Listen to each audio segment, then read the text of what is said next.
guess. Yeah, good. I mean, there's probably people who've been there before. Is anyone prepared to admit they've been there before? Hands up in the audience? Maybe not. I know there's one or two people on board who came last year, and they loved it so much to come back this year. So that's really encouraging. And I'm one of these people who I've been going to Antarctica now for over 4 years, and I'm always excited about heading south on the ship, heading for Antarctica. So I'm certainly excited about where we're going. And today I'm going to give you a sort of general introduction to what Antarctica is, where it is, what it looks like a little bit, and the kind of things that we might see. So it'll be a sort of a general overview, both of the continent itself, the geography, the biology, the politics a little bit, and the kind of experience you get when you go down on a ship like this. And so it'd be quite general, and actually it really just introduces some of the subjects you'll hear from the other lecturers about. They're far more expert about some of these things than I am, and so I think it's just nice to introduce all these subjects in one talk, and then you'll get the sort of details from Craig and from Sarah and from Rodrigo, whose talks I very much recommend you attend. In fact, actually, I have to say, I didn't speak a word of Spanish, but I came to Rodrigo's talk about the southern oceans this morning, and I could understand most of it. He had very good graphics, and it was really interesting, so I'd actually recommend his talks as well, even if you don't speak Spanish. So let's crack on. Let's just start about thinking where we're going. We're going to Antarctica now. These are two views of different ends of the Earth, and they illustrate the difference between the Antarctic and the Arctic. Okay, probably quite a few of you. I know you had a big cheer for Iceland earlier on today, I think, or was it yesterday? So I know some of you have been up north, and maybe not so many down south. So north, the Arctic is basically an ocean, and you can see it on the left here. The middle of that map is the Arctic Ocean, and the North Pole is somewhere in the middle of that. So you've got basically an ocean surrounded by land, which has a very certain biology. And with Antarctica, you've got a continent, a land mass surrounded by ocean. So that makes them immediately completely different in so many different ways. In the Arctic, you can pretty much walk there. You just sort of walk north from some point in Canada or somewhere, and you just keep going, and you'll eventually arrive at the North Pole. It's not quite as easy as that, by the way, but you can, it can be done and has been done.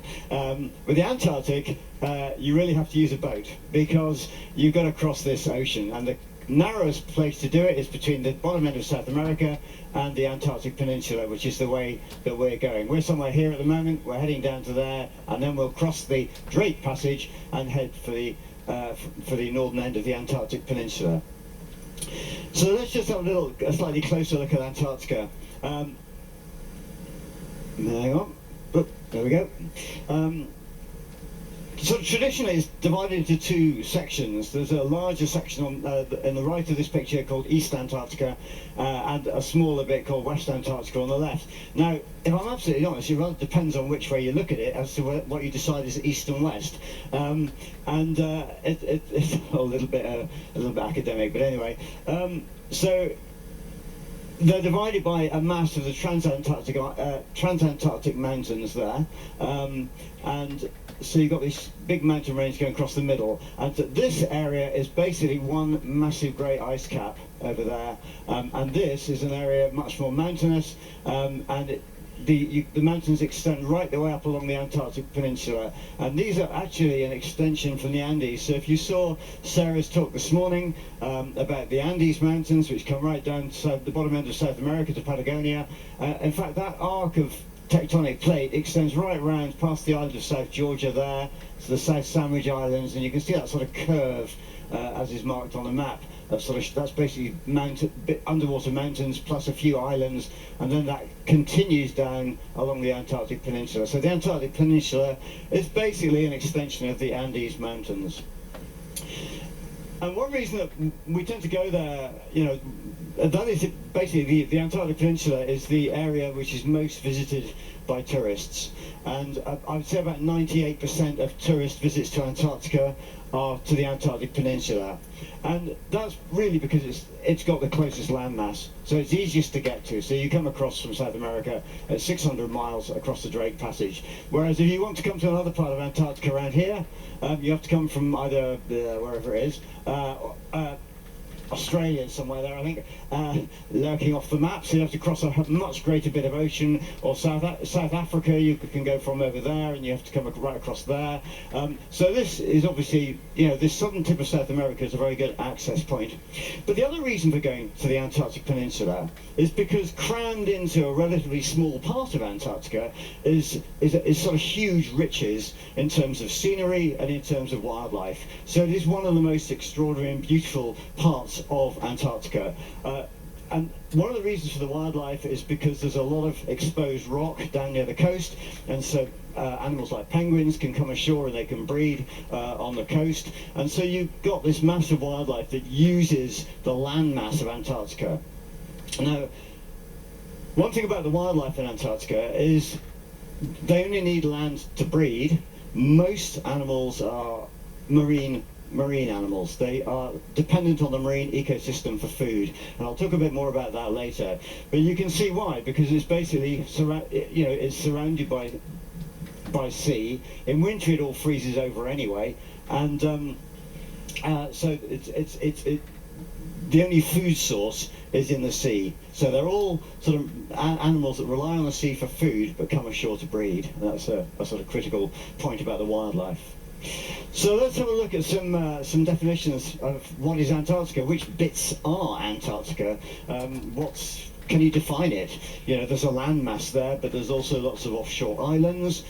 As you'll see in a minute, the whole continent expands at one point in the year and then contracts again. So how do we define Antarctica? Well, we could say, let's say Antarctica is all the landmass inside the Antarctic Circle. Which is a geographical circle you can put on the map about there, 66 degrees, 33 minutes and 49.8 seconds south. And the Antarctic Circle is defined as the point north of which you hang on, wait a minute, let's get this right.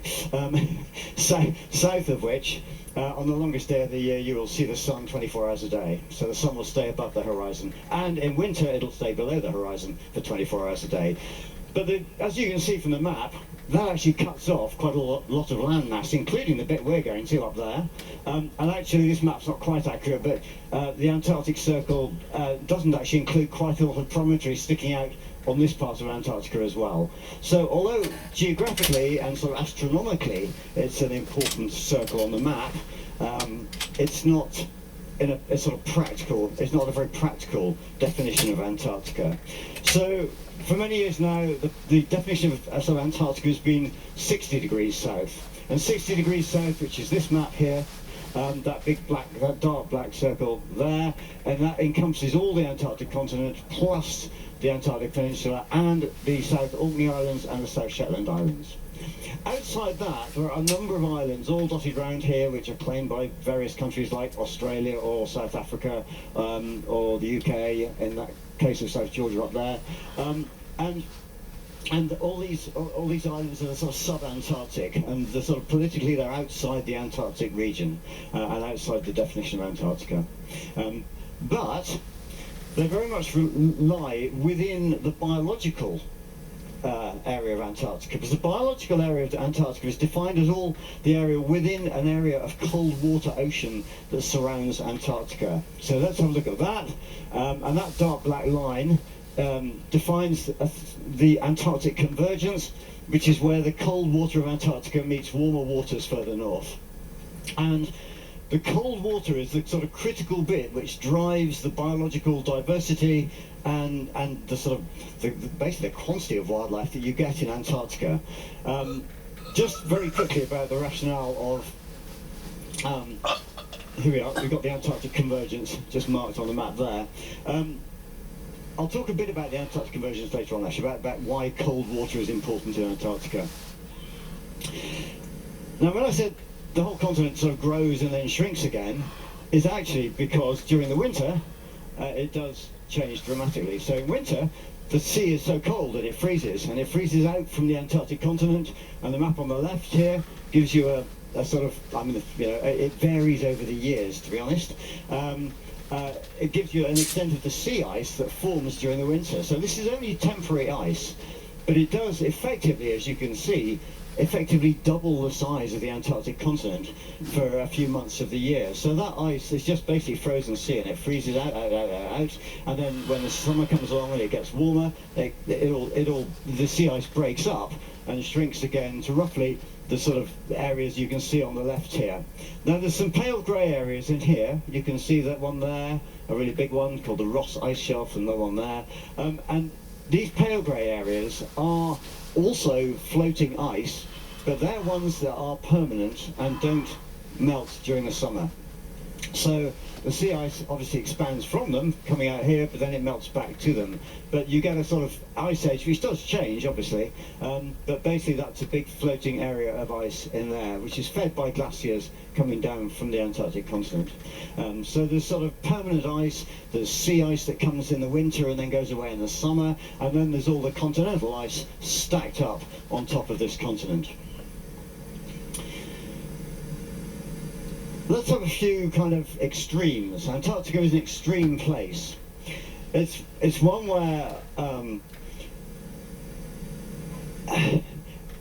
you can't really imagine this, but it's actually, the Antarctic is actually a desert. It's a cold desert. Okay, you think, well, it's got all that water in it, but actually it has very low precipitation, and so it is in fact a desert. So we'll have a look at a few. Hang on, pointing my finger the wrong way. It's obviously the coldest continent on the planet. It's one of the coldest places on Earth. Coldest temperature is about -89, measured at a station called Vostok, which is way up on the plateau in East Antarctica. And so it gets very, very cold indeed, and it's cold most of the year round up there. Round the coast it gets much warmer, and in fact the sort of temperatures in the middle of the summer that we're going to experience, probably not much. I mean, if we get below freezing, it'll be unusual. It might be between 0 and 5 degrees, something like that, around the coast of the Antarctic Peninsula in summer. So don't panic, okay? You're not going to need, you know, the great big sort of Michelin suit, sort of massive padded stuff. You need some cold weather clothing. When you're out on deck, you're going to need some gloves. You'll need a hat, something like that. But you can always, on the ship anyway, you can always pop indoors and warm up. So don't panic. You're not going to freeze to death or anything like that. So it's also the highest continent on average.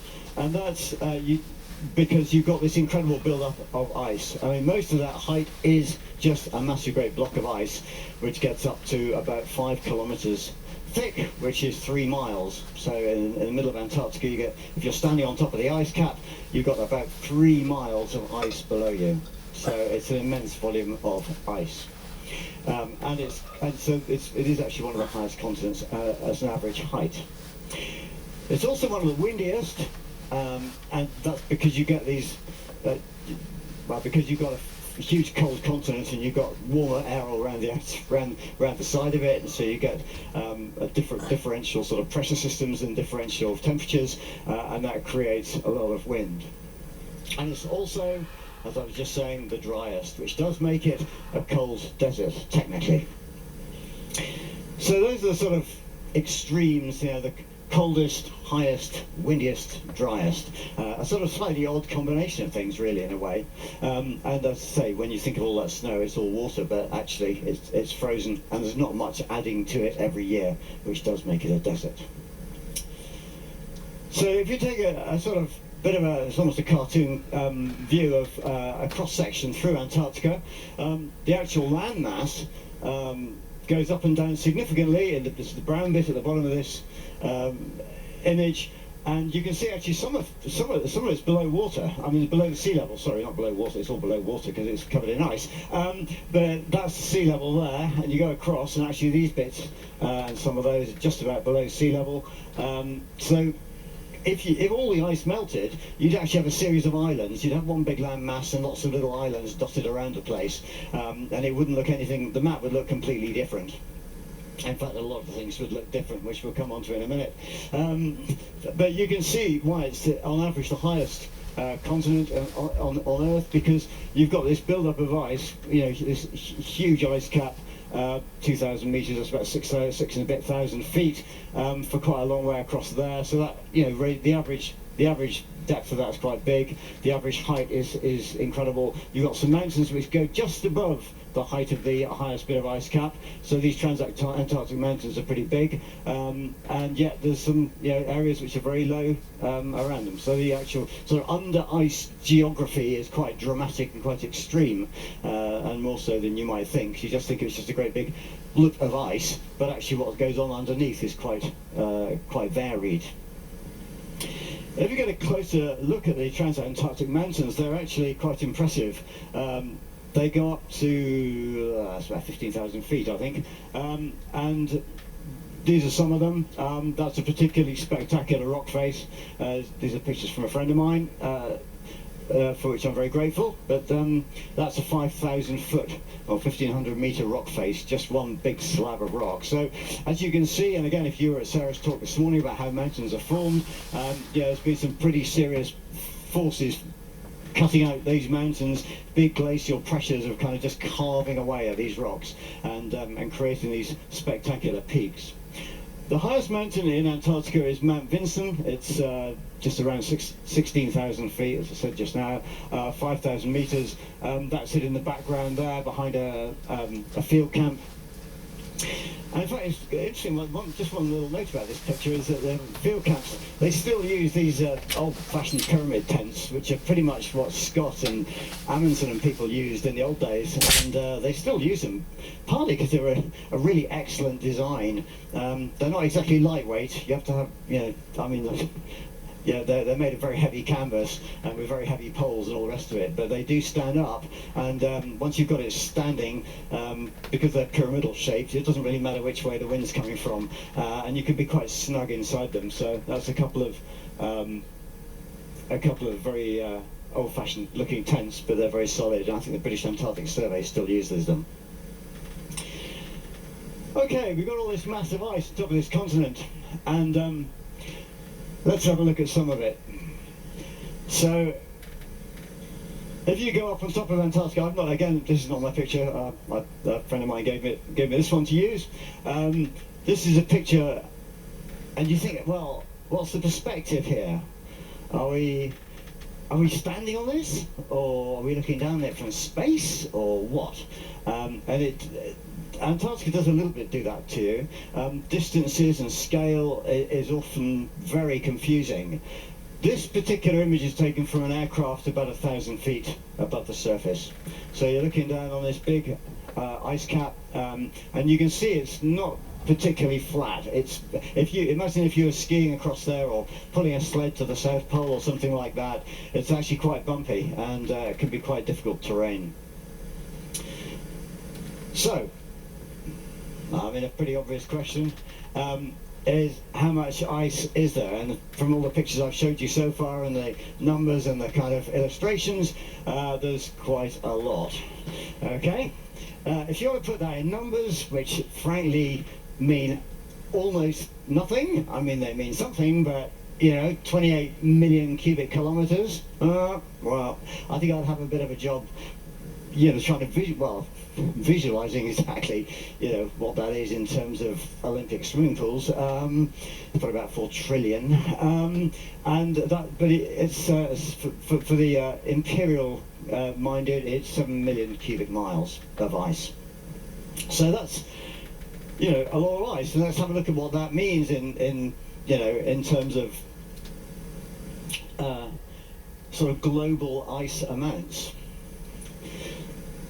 So it's 98% ice cover over the continent. So most of Antarctica is just covered in ice. without any bare rock. Most of the bare rock that you see either sticks up in the transantarctic mountains or is down by the coast and is where it's warmer. So and you get these rocky promontories sticking out, which are the ones where the penguins breed, and the area which makes the Antarctic Peninsula so diverse in wildlife. But most of Antarctica is covered in ice. It's actually contains 90% of the world's sort of constant ice, basically. Most of the other 10% is the Greenland ice cap. So the Greenland ice cap is also fairly massive. And then there's other bits, like the Patagonian ice caps, there's bits in the Himalayas, the Alps hasn't got much left, Alaska's got a few bits and bobs. So there's various other bits of ice around the world, but mainly it's Antarctica and the Greenland ice cap. They are the biggest, the two biggest ice caps, of which Antarctica is, well, 9 times bigger pretty much. So it's a very, very significant ice cap, and it also contains 68% of the world's fresh water. So that, and that's of all the fresh water in the world, including the rivers and lakes and everything else. So it's a very high percentage of the fresh water in the world. I think about 20% of it, much of the other, no, about 16, 17% of it is actually in Lake Baikal, apparently, in Russia. So that it contains another large quantity of the Earth's fresh water. The average thickness of Antarctic ice is 2,300 meters, which is 2.3 kilometers. That's about 1.3 miles, something like that. That's the average thickness. And the, where are we? Maximum thickness is 5,000 meters roughly, which is about 3 miles. So you've got about, let's say you've got about 3 miles of ice under your feet, where you're standing right on top of the Antarctic plateau. Right, that's a different picture as a background, but a few more icy facts. What if it all melted? Whoops. And it's kind of a question we need to ask ourselves these days, for obvious reasons. If you just do the math, as they say, the sea levels would go up by 60 meters. That's about 200 feet. So if all of Antarctica melted, the world sea levels would rise by 200 feet. Or 60 meters. That would cover most capital cities in the world. It's the sort of time where you'd want to be living in somewhere like Bolivia, where La Paz is, I think, 10,000 feet up, and so you'd be fairly safe up there. But many of the other ones, including, London, New York, the whole lot, Sydney, that sort of thing, Auckland, I think we've got some New Zealanders here, all those ones, Buenos Aires, that'd be underwater, they'd be just gone, most of them, if the sea level rose that much. But it's extremely unlikely that the whole of Antarctica melts, so you're okay. However, let's imagine that only 1% of Antarctic ice melted. Then we only have 1% of that sea level rise, which would be 0.6 meters, which is about that much, okay, off the stage.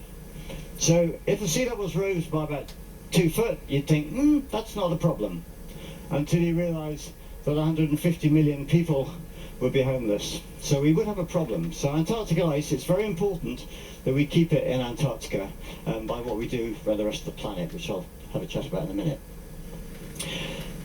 Without wanting to be too dismal about it, let's look on the bright side. Ice is really beautiful stuff. You can see the background to that picture. That was a chunk of black ice, which I photographed a few years ago. And ice, everyone thinks of what colour is ice? Ice is white. No. Ice is almost any colour you want to throw at it, or any colour that reflects or refracts through it.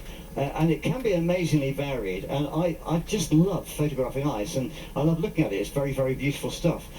This is a picture I took for National Geographic a few years ago, and here you've got this sort of white uncompressed ice and then some black ice, as we call it. You call it black ice. In fact, it looks green because of the ice, the light reflecting through it, and it's got these amazing sort of green stripes through it. So I think one thing I would say is on this trip we've got about 48 hours when we're going to be in Antarctica. Make the most of it, enjoy it. Just be out there as much as you can. Keep an eye out. You never know what time of day. You know, different times of day the ice looks different. And if you're going past an iceberg or past, you know, some beautiful mountain scenery, and it might be, you know, this was about 11 o'clock at night, and we got this beautiful sunset, and the sun came sort of just very sort of, you know, at a very shallow angle. You got this lovely sunset one way, and the rays of sun were lighting up this wall of ice, and it's incredibly beautiful. So however much you might be partying at 11 or 12 at night, do keep an eye open out the window and just see what's going on around you. Just for those 2 days, you won't regret it. Yeah, there may be something happening. It's just a lesson for every time in Antarctica. You know, every time I sort of think about, oh, I must just go to sleep, there's something amazing happens, and you sort of think, no, I can't go to sleep because this is incredible. And that's, you've got 2 days of that. So I really would encourage you to embrace it. One of the key features about Antarctica is not just the ice and the mountains and the scenery, it's the wildlife, and I'm sure that's why many of you are going. So I'd just like to do a very quick introduction to some of the wildlife that is in Antarctica. We won't see all of these things, but I'd just like to, you know, give you a sort of bit of a view of some of the kind of wildlife highlights. This is actually a humpback whale tail, and we may well see some of these.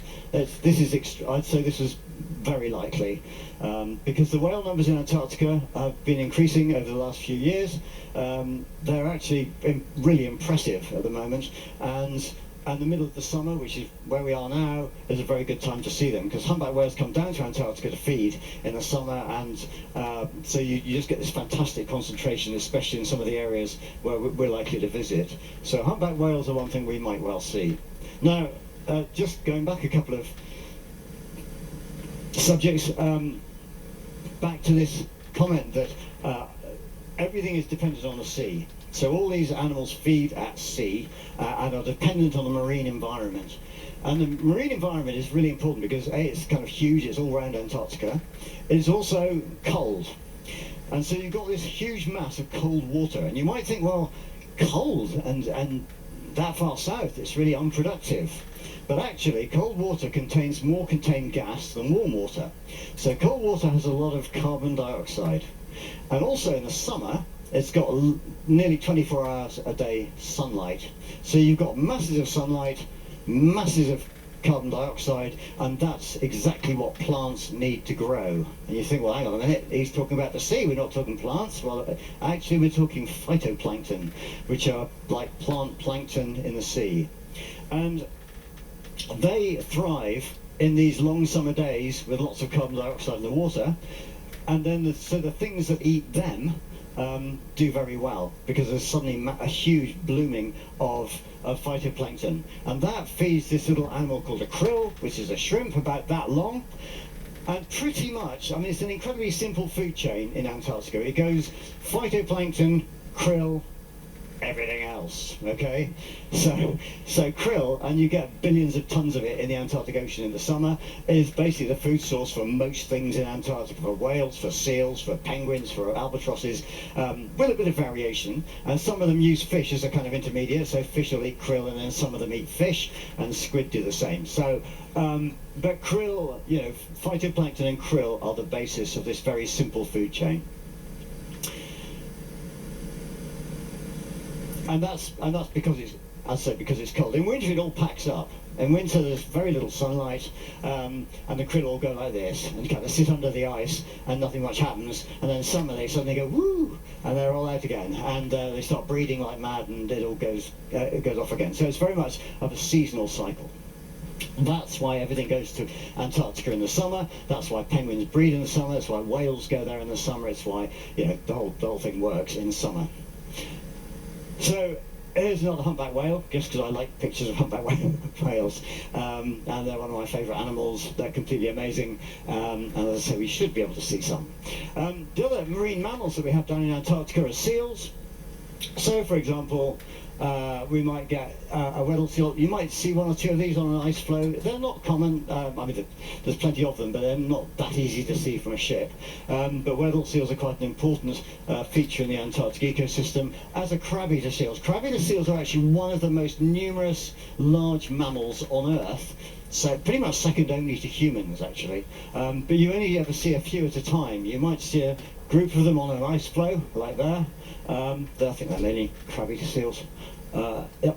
And occasionally you might get a Weddell seal in amongst them or whatever. So it's always worth keeping your eyes open for ice floes. You never know what you might see on them. Now, one of the other seals we probably won't see, but which is very numerous as well, are elephant seals. Hang on.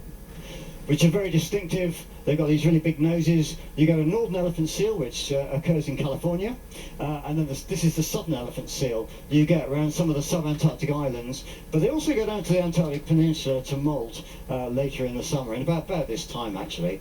So if we get a view of some beaches, you never know, we might see one or two of these. But the really crucial thing about this is they illustrate how rich the Antarctic environment is in terms of numbers, because this ocean just supports vast numbers of animals, and so just elephant seals alone, if you ever get the chance to visit South Georgia, you might see something like that. You get these enormous numbers of elephant seals. I was privileged in my time as a scientist to be involved in a survey of these animals where we counted every single beach, the elephant seals on every single beach right around the island of South Georgia. And we sailed around it twice in a sailboat, and it was an extraordinary thing to do. And in fact, while we're on the subject of South Georgia, another animal that really illustrates the richness of the place, penguins, and again we won't see these. These are king penguins on South Georgia, but it just gives you an idea of the sort of numbers that the ocean can support. Some of you who get to Falkland Islands may be going on tours, and in fact one or two of those tours do visit king penguin colonies. One penguin that we might see, this is the Gen 2 penguin, very distinctive because it's got a white patch across the head and a red beak. We may see these either on ice floes or on the shore if we get in close enough. You'll see them at a distance, but it's useful to show a bigger picture just so you get an idea of what they look like. So that's one of the animals that comes ashore and breeds on the Antarctic Peninsula during the summer, and they also breed in the Falklands, and they also breed on South Georgia and a number of other sub-Antarctic islands. And when they come ashore, they generally have 2 chicks, and they're very cute. Yeah, thank you. Yes, the response is fairly usual.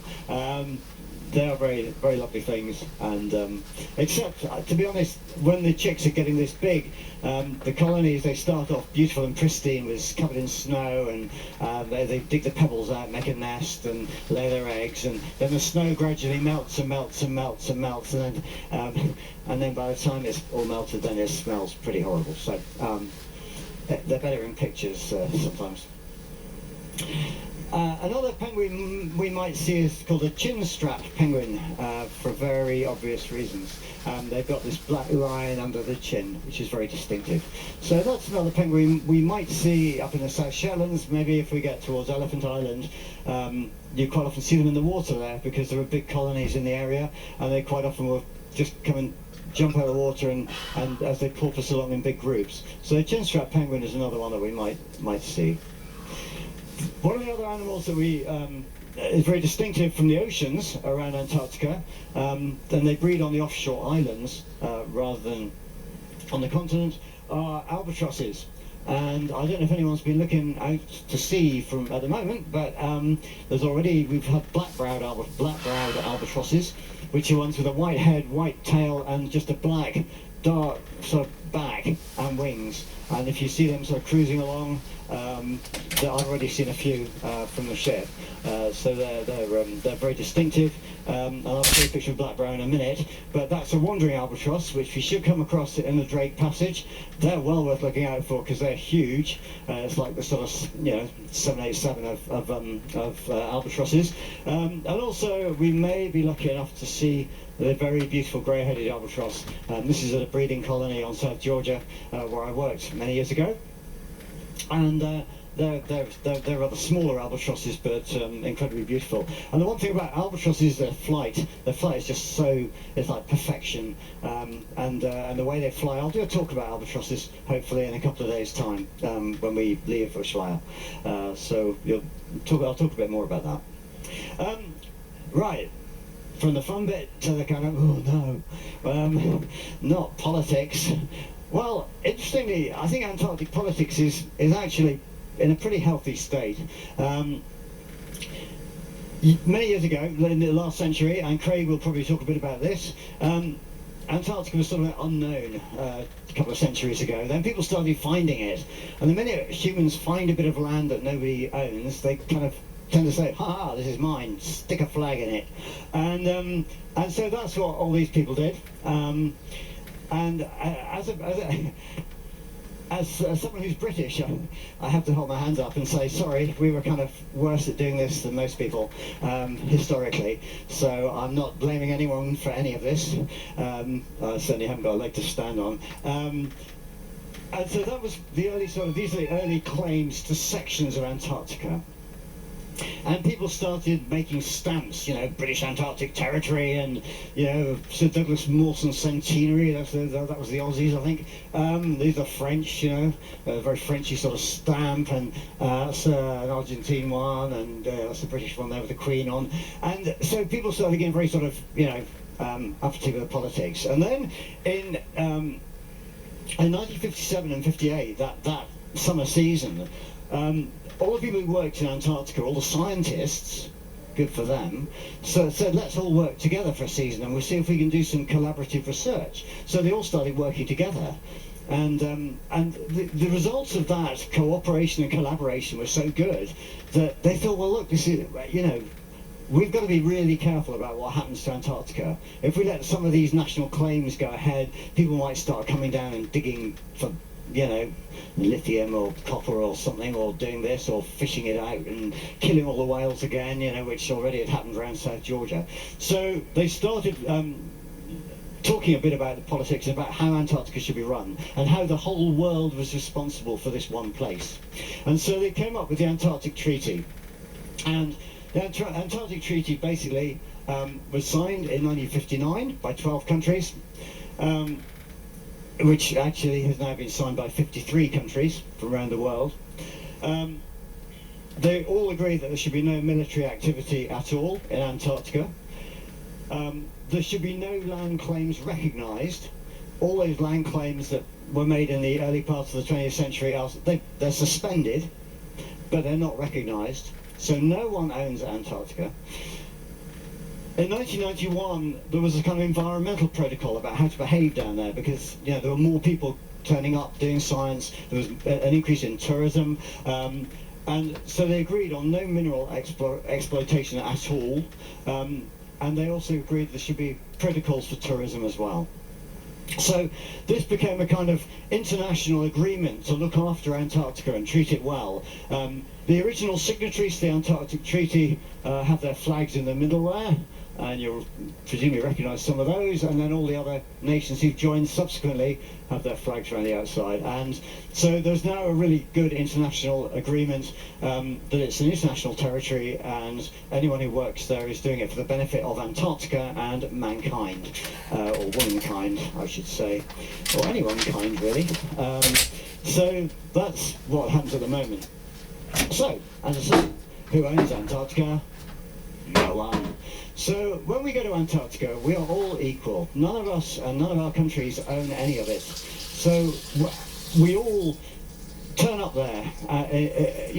We're all individuals, and we are all equal in Antarctica. And I think that's a really good way to look at it. And I think it's really important that we also, with that right, comes a responsibility that we are all responsible for it as well. So that's me being a bit pious. Let's have a look at some of the human activities that do happen in Antarctica. And just very briefly, the two obvious ones are science and ship-supported tourism, which is what we are doing. some of us may be doing science at the same time. I don't know. So those are the two commonest ways that humans sort of find a way of getting to Antarctica. Obviously, there are other more niche activities like filmmaking, which I've been involved in with the BBC, and lots of other film crews go down there in a variety of ways. There's lots of challenges and expeditions, and sailing boats go down there, which again I've done a bit of that. And also, there are other sort of slightly more nefarious activities that we don't really want to happen, like illegal fishing. Now, I won't talk about that now, but in my albatross talk, I might mention it in passing. So let's have a look at the two most common activities. One is science, and this is a British base called Rothera with an airstrip, and they support science in the sort of middle of Antarctica. They fly in field camps, and people go and research ice and glaciology and geology and all the rest of it. And if any of you have been watching BowCam, you'll probably recognise this ship on the right. And that was taken last season, and when we get to Antarctica, if the weather is good and the captain is agreeable, we might be able to go out on the bows and you get a really nice view from there, from which to enjoy the scenery or look down at whales, or you never know what you're going to see there. So those are the two most sort of common activities in Antarctica. Less common is things like travelling to the South Pole. So you get people who go to the South Pole and you think that's what Antarctica is all about. But it's not. It's a very niche activity. That is actually at the South Pole. They have to move that pole every few years because the ice is moving. It's all sliding around. And so they keep moving the pole. They have to sort of geolocate it and say, oh no, it should be there. So, right, I'm at the South Pole. No, I'm at the South Pole. No, I'm at the South Pole. So that kind of thing. There's actually also an American base there called Scott Amundsen Base. So let's have a look at what the the environmental impact is of all these humans in Antarctica. And there's one occasion when I photographed something which basically was the impact of both. This is the negative bit, and I don't want to emphasise it, but things do happen. And this was a vessel which was both carrying scientific support to a base, and it was also carrying tourism. So it actually covers both science and tourism, and they went aground just off a big penguin colony right next to Palmer Station down on the Antarctic Peninsula, and it wasn't a good idea. So we have to be very, very careful what we do when we get to Antarctica. Obviously, with a ship this size, we are incredibly safety conscious. That's not going to happen this trip, believe me. But that was back in 1989, and since then things have changed, I think, possibly a little bit.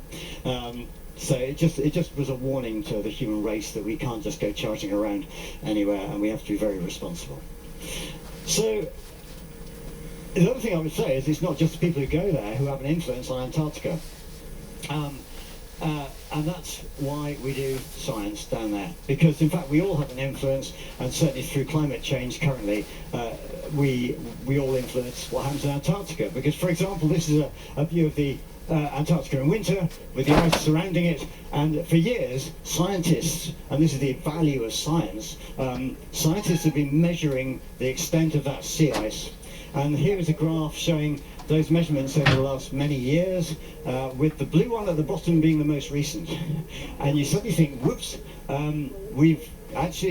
the Antarctic sea ice in winter has diminished dramatically in the last year. And that's a very, very serious kind of point. And I think Sarah is actually going to do a whole talk about the issues of climate change in Antarctica, and sort of looking at it historically and, from a variety of perspectives. So I'll sort of flag up that talk, and I think it's really important to know about these things. Another bit of research has been done recently by a multinational collaborative of scientists has been at the Thwaites Glacier, which is over here. And this is a glacier where they suddenly realised it was moving a lot faster than it was, and so they looked into why it was moving so fast, and they realised that normally what happens is you get this big thick ice shelf that comes down from the Antarctic continent, and it sort of hits the sea floor, and that slows it all down, and then gradually the ice floats out here, and then it breaks up and goes off to sea. If the water here warms up, what happens is it melts the underside of the glacier, and then this bit starts moving a lot faster. And the problem is, if you remove that bit, all of it behind it starts moving faster. So you suddenly speed up the rate at which glaciers are going to move into the sea.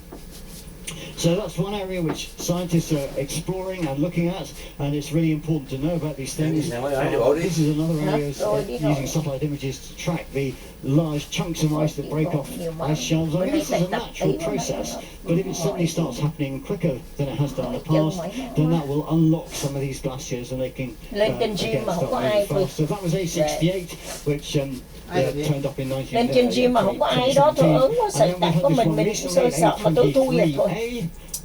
Which is currently there.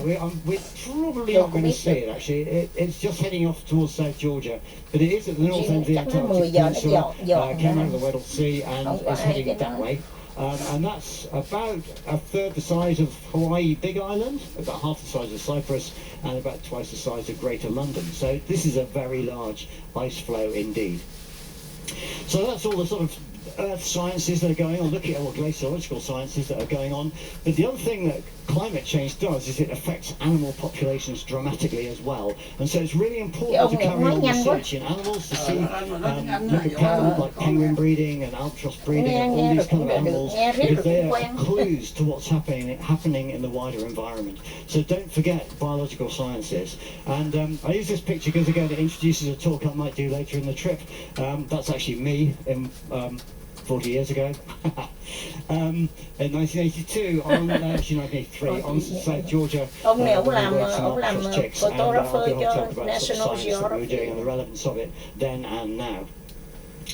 So science important, and but the most people who go to Antarctica are going down as tourists, and that's the sort of really big numbers these days. So it began to get so large that they started off an organisation called IATO, the International Association of Antarctic Tour Operators, and that basically is an overall body which looks after all, and all the ships who operate in Antarctica, including this one, run under IATO protocols. So we all obey the rules. IATO basically tries to make sure the environmental impact of certain sites isn't too great, and that we all work together and we all sort of avoid each other and make sure that you get a really good wilderness experience for everybody who goes down there, and that the numbers don't get too great.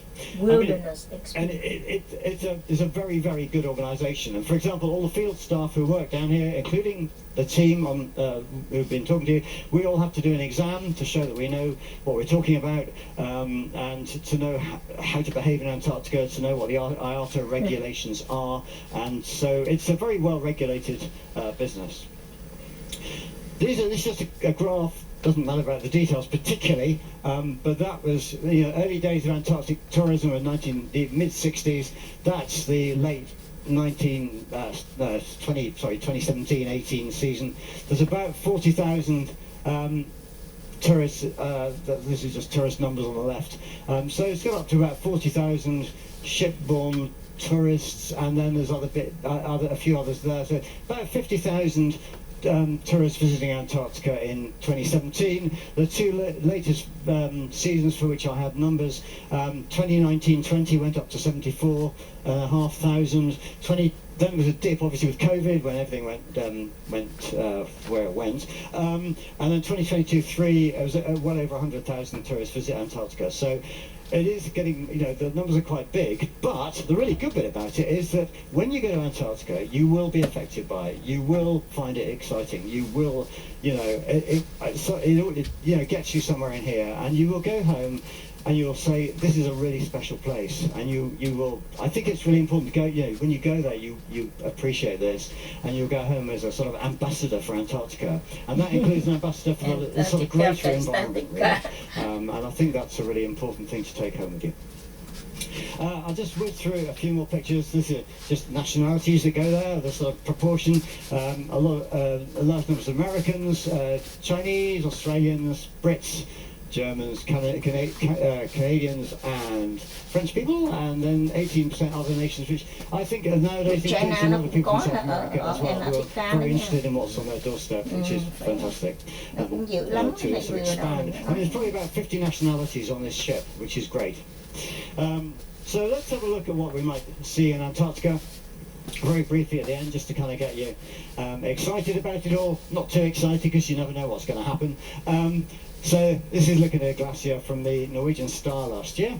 As I said, the only bit we're really going to visit is up here, maybe the South Shetland Islands, maybe the Antarctic Peninsula. And I say maybe because, you know, once you leave Ushuaia and start heading across the Drake Passage, anything can happen, okay? So you just have to sometimes change plans. You're in a wild area where the conditions are very extreme on occasions, and if they're too extreme, you have to stop. You have to, initiate Plan B or C or D. So I'm not, I don't want to. I just want to warn you that things might change. You might think, oh well, today we're going to go to so and so. Well, maybe not. We might go somewhere else. We'll always find somewhere, and it'll always be amazing, but it may not be exactly where you expect.